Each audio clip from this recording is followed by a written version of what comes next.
ಯಾರು ಮುಖ್ಯಮಂತ್ರಿ ಆಗಬೇಕು ಅನ್ನೋ ತೀರ್ಮಾನ ಮಾಡೋದು ನರೇಂದ್ರ ಮೋದಿಯವರು, ಅಮಿತ್ ಶಾ ಅವರು.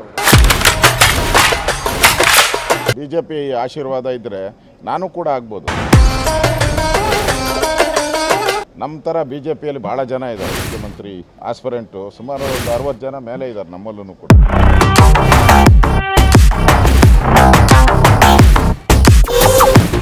ರಾಜ್ಯದಲ್ಲಿ ಚುನಾವಣೆ ಬರೋದಕ್ಕೆ ಇನ್ನು 2 ವರ್ಷ ಇದೆ. 2028ಕ್ಕೆ ಚುನಾವಣೆ. ಆದರೆ ಮುಖ್ಯಮಂತ್ರಿ ಯಾರು 2028ರಲ್ಲಿ ಅನ್ನೋ ಚರ್ಚೆ ಈಗಿಂದಲೇ ಶುರುವಾಗಿದೆ. ಇದು ಬಿಜೆಪಿ JDS ನಡುವಿನ ತಿಕ್ಕಾಟಕ್ಕೆ ಕೂಡ ಕಾರಣ ಆಗ್ತಾ ಇದೆ. ಅಂದ್ರೆ ನಾಯಕರ ಮಟ್ಟದಲ್ಲಿ ಅಲ್ಲದೆ ಇದ್ರೂ ಕೂಡ ಕಾರ್ಯಕರ್ತರ ಮಟ್ಟದಲ್ಲಿ ಇತ್ತೀಚೆಗೆ JDS ಕೊಮ್ಮಘಟ್ಟದಲ್ಲಿ ಸಮಾವೇಶವನ್ನು ಮಾಡಿದ ನಂತರ ಅಲ್ಲಿ ದೇವೇಗೌಡರು, HD ಕುಮಾರಸ್ವಾಮಿ, ನಿಖಿಲ್ ಕುಮಾರಸ್ವಾಮಿ, JDSನ ಎಲ್ಲ ನಾಯಕರು ಬಂದಿದ್ರು. ಅಲ್ಲಿ ಕಾರ್ಯಕರ್ತರು ಬಹಳ ಒತ್ತಾಸೆಯಿಂದ HD ಕುಮಾರಸ್ವಾಮಿ ಅವರು 2028ಕ್ಕೆ CM ಆಗಬೇಕು ಅಂತ ಬಯಸ್ತಾ ಇದ್ದಾರೆ. ಅದನ್ನು ಎಲ್ಲ ಕಡೆ ಚರ್ಚೆ ಕೂಡ ಶುರುವಾಗಿದೆ. ಹಾಗಾಗಿ BJPಯವರಿಗೆ ಒಂಥರ ಟೆನ್ಷನ್ ಶುರುವಾದ ಹಾಗಿದೆ. ಈ ಚರ್ಚೆ ಯಾಕೆ ಬೇಕು? ಇದನ್ನು ಹೈಕಮಾಂಡ್ ಅಂದರೆ ನಮ್ಮ NDAನ ಹೈಕಮಾಂಡ್ ಏನಿದೆ, ನರೇಂದ್ರ ಮೋದಿ, ಅಮಿತ್ ಶಾ ಏನಿದ್ದಾರೆ, ಅವ್ರು ತೀರ್ಮಾನ ಮಾಡ್ತಾರೆ ಅಂತ ಆರ್ ಅಶೋಕ್ ಹೇಳ್ತಾ ಇದ್ದಾರೆ. ಯಾರು ಮುಖ್ಯಮಂತ್ರಿ ಆಗಬೇಕು ಅನ್ನೋ ತೀರ್ಮಾನ ಮಾಡೋದು ನರೇಂದ್ರ ಮೋದಿಯವರು, ಅಮಿತ್ ಶಾ ಅವರು ತೀರ್ಮಾನ ಮಾಡ್ತಾರೆ. ಅಂದರೆ ಕೂಸು ಹುಟ್ಟೋಕೆ ಮುಂಚೆನೇ ಕುಲಾವಿ ಹೊಲಿಸೋದು ಯಾಕೆ? ಇನ್ನೂ ಚುನಾವಣೆ ಬಂದಿಲ್ಲ, ಚುನಾವಣೆ ಗೆದ್ದಿಲ್ಲ. ಇದೆಲ್ಲ ಒಗ್ಗಟ್ಟಾಗಿ JDS BJP ಒಗ್ಗಟ್ಟಾಗಿ ಹೋಗ್ತೀವಿ, ಚುನಾವಣೆ ಗೆಲ್ತೀವಿ. BJP ನೇತೃತ್ವದಲ್ಲೇ ನಾವು ಸರ್ಕಾರ ಮಾಡುವಂಥದ್ದು, BJPಯವರೇ CM ಆಗಿರ್ತಾರೆ ಅನ್ನುವ ಅರ್ಥದಲ್ಲಿ ಕೆಲವರು ಮಾತಾಡಿದರೆ, ಆರ್ ಅಶೋಕ್ ಅವರು ನರೇಂದ್ರ ಮೋದಿ, ಅಮಿತ್ ಶಾ ಯಾರನ್ನು CM ಅಂತ ತೀರ್ಮಾನ ಮಾಡ್ತಾರೋ ಅವ್ರು CM ಆಗ್ತಾರೆ. ಈಗ ಚರ್ಚೆಯಲ್ಲಿದೆ, ತುಂಬ ಹೆಸರುಗಳು, 10 ಜನ ಇದ್ದಾರೆ ಲಿಸ್ಟಲ್ಲಿ. ಎಲ್ಲರೂ ನಾನು CM ಆಗಬೇಕು ಅಂತಲೇ ಹೇಳ್ತಾರೆ. ಯಾರಿಗಿಷ್ಟ ಇರಲ್ಲ ಹೇಳಿ CM ಆಗೋದು? ಹಾಗಂತ ಈಗ CM ಮಾಡೋಕ್ಕಾಗಲ್ವಲ್ಲ.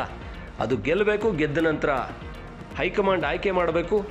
ಇಲ್ಲಿ BJPಯವ್ರು ಹೇಳೋದು ಓನ್ಲಿ ನರೇಂದ್ರ ಮೋದಿ, ಅಮಿತ್ ಶಾ ತೀರ್ಮಾನ ಮಾಡ್ತಾರೆ ಅಂತ. ಆದರೆ JDSನವ್ರು ಹೇಳ್ತಾರೆ ದೇವೇಗೌಡರು, ನರೇಂದ್ರ ಮೋದಿ ಸೇರ್ಕೊಂಡು ತೀರ್ಮಾನ ಮಾಡ್ತಾರೆ ಅಂತ. ಹಾಗಾಗಿ ಇಲ್ಲಿ ಎರಡೂ ಪಕ್ಷಗಳ ಸಮಪಾಲಿರುತ್ತೆ. BJPಯದು ಸ್ವಲ್ಪ ಜಾಸ್ತಿ ಇರಬಹುದು. ಹಾಗಾಗಿ ಈ ಚರ್ಚೆ ಈಗೇನು ಉಚಿತ ಅಲ್ಲ, ಈಗ ಅವಶ್ಯಕತೆ ಇಲ್ಲ. ಆದರೆ ಕಾರ್ಯಕರ್ತರಲ್ಲಿ ಒಂದು ಉತ್ಸಾಹ, ಅದು ಎಲ್ಲೋ ಒಂದು ಕಡೆ ನಾಯಕರುಗಳಲ್ಲಿ ಕಸಿವಿಸಿಗೆ, ಒಂದಷ್ಟು ಚರ್ಚೆಗೆ ಕೂಡ ಕಾರಣ ಆಗ್ತಾ ಇದೆ. ಈಗಲೇ ಯಾಕೆ ಈ ಚರ್ಚೆ ಅನ್ನುವಂಥದ್ದು. ಆದರೆ HD ಕುಮಾರಸ್ವಾಮಿ ಅವ್ರ ಬಗ್ಗೆ ರಾಜ್ಯಾದ್ಯಂತ ಒಂದು ಅವಧಿ ಅವರಿಗೆ ಪೂರ್ತಿ 5 ವರ್ಷ ಕೊಡಬೇಕು, ಅವರ ಆಡಳಿತ ನೋಡಬೇಕು ಅನ್ನುವಂಥ ಆಸೆ ಅಂತೂ ಕಾರ್ಯಕರ್ತರಿಗೆ, ಅಭಿಮಾನಿ ಬಳಗಕ್ಕಂತೂ ಇದೆ.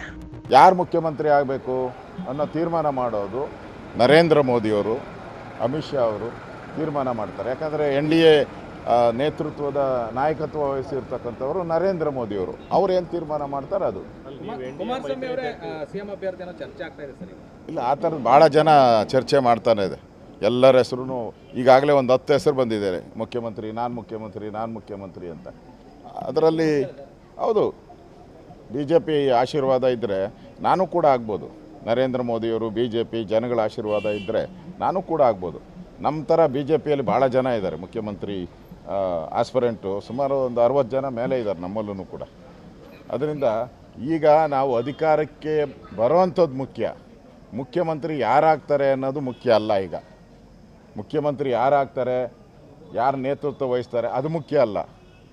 ಕರ್ನಾಟಕದಲ್ಲಿರುವಂಥ ಈ ಅಭಿವೃದ್ಧಿ ವಿರೋಧಿ, ಭ್ರಷ್ಟಾಚಾರದಲ್ಲಿ ತೊಡಗಿರ್ತಕ್ಕಂಥ ಕರಪ್ಟ್ ಸಿದ್ದರಾಮಯ್ಯ ನೇತೃತ್ವದ ಸರ್ಕಾರ ತೊಲಗಬೇಕು, ಅದು ಮುಖ್ಯ. ಮುಂದೆ ಯಾರಾಗ್ತಾರೆ, ಮುಖ್ಯಮಂತ್ರಿ ಯಾರಾಗ್ತಾರೆ, ಮಂತ್ರಿ ಆಗ್ತಾರೆ, ಅದು ಇವಾಗ ಅಪ್ರಸ್ತುತ. ಆ ದೃಷ್ಟಿಯಿಂದ ನಮ್ಮ ದೃಷ್ಟಿ ಏನಿದ್ರು 28ಕ್ಕೆ BJP ನೇತೃತ್ವದ ಸರ್ಕಾರ ಕರ್ನಾಟಕದಲ್ಲಿ ಬರೋವಂಥದ್ದಕ್ಕೆ ಏನೇನು ಪ್ರಯತ್ನ ಮಾಡಬೇಕು ಆ ಎಲ್ಲ ಪ್ರಯತ್ನಗಳನ್ನು ವಿಧಾನಸಭೆ ಒಳಗಡೆನೂ ಮಾಡ್ತಾಯಿದ್ದೀರಿ, ಹೊರಗಡೆನೂ ಹೋರಾಟವನ್ನು ಮಾಡ್ತಾಯಿದ್ದೀರಿ. ಅದು ಅವರ ಅಭಿಪ್ರಾಯ. ನಾವು ನಮ್ಮೆಲ್ಲ ಪಾರ್ಟ್ನರ್ಗಳನ್ನು, NDAನಲ್ಲಿ ಭಾಳಷ್ಟು ಜನ ಪಾರ್ಟ್ನರ್ಸ್ ಇದ್ದಾರೆ ದೇಶದಲ್ಲಿ, ಎಲ್ಲ ತಮಿಳ್ನಾಡಲ್ಲೂ ಇದ್ದಾರೆ. ನಾನು ತಮಿಳ್ನಾಡು ಎಲೆಕ್ಷನ್ಗೆ ನಿನ್ನೆಯಿಂದ ತಮಿಳ್ನಾಡು ಎಲೆಕ್ಷನಲ್ಲಿ ಹೋಗಿ ಕೆಲಸ ಮಾಡ್ತಾಯಿದ್ದೀನಿ. ತಮಿಳ್ನಾಡಲ್ಲಿ ತಳಿಯಲ್ಲಿ ನೆನ್ನೆನೂ ಸಹ ಇವತ್ತು ಹೋಗ್ತಾಯಿದ್ದೀನಿ ತಳಿಯಲ್ಲಿ. ಇವತ್ತು ನಡ್ಡಾ ಅವರು, ನಮ್ಮ ಇಂದಿನ ರಾಷ್ಟ್ರೀಯ ಅಧ್ಯಕ್ಷರು, ಪ್ರಚಾರಕ್ಕೋಸ್ಕರ ಬರ್ತಾಯಿದ್ದಾರೆ. ನಾನು ಅಲ್ಲಿ ಹೋಗ್ತಾಯಿದ್ದೀನಿ. ಅಲ್ಲೂ ಭಾಳಷ್ಟು ಜನ ಪಾರ್ಟ್ನರ್ ಇದ್ದಾರೆ. ಸೊ ಎಲ್ಲ ಪಾರ್ಟ್ನರ್ಗಳಿಗೂ ನೇತೃತ್ವ ವಹಿಸ್ತಾ ಇರತಕ್ಕಂಥದ್ದು ನರೇಂದ್ರ ಮೋದಿಯವರು. ಸೊ ನರೇಂದ್ರ ಮೋದಿಯವರ ತೀರ್ಮಾನ ಏನಿದೆ ಅದರ ಪ್ರಕಾರ ಸರ್ಕಾರ ಆಗುತ್ತೆ.